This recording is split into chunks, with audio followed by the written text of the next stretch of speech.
ఆఫీస్కి వచ్చే వాళ్ళను శ్రద్ధగా చూస్తున్న ఒక కాకి. ఇది సాధారణ కాకి కాదు, కొత్తగా ఏదో నేర్చుకుంటోంది. ఒక ఉద్యోగి టైప్ చేస్తున్నప్పుడు కాకి ఆ టక్ టక్ శబ్దం చూసి ఆసక్తిగా తన మెడను ముందుకు చాచి గమనిస్తూ ఉంది. ఒకరోజు ధైర్యం చేసి కీప్యాడ్ మీదకి ఎక్కేసింది. మెల్లగా టక్ టక్ టక్ పనిచేసేవాడే ఆశ్చర్యపోయాడు. అయ్యో, ఇది టైప్ చేస్తుందే అని. రోజులు గడిచే కొద్దీ కాకి టైపింగ్ ప్యాటర్న్స్ గుర్తుపెట్టుకుంటోంది. ఎర్రరొచ్చిన కోడ్. కాకి మిస్సింగ్ బ్రాకెట్ వేసి రన్ చేసింది. అందరూ ఆశ్చర్యపోయారు. కాకి న్యూస్లో ఫేమస్ అయింది.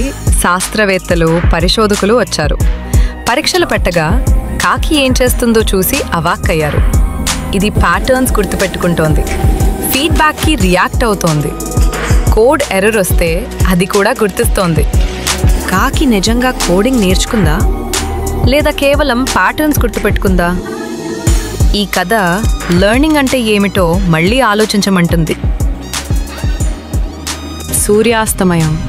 కాకి ఎగిరిపోయింది, కానీ దాని కథ మనకి నేర్చుకోవడం ఎలా అనేది చూపిస్తుంది. నిజం, ఎవరైనా నేర్చుకోవచ్చు, మనం అవకాశం ఇచ్చినంత వరకు.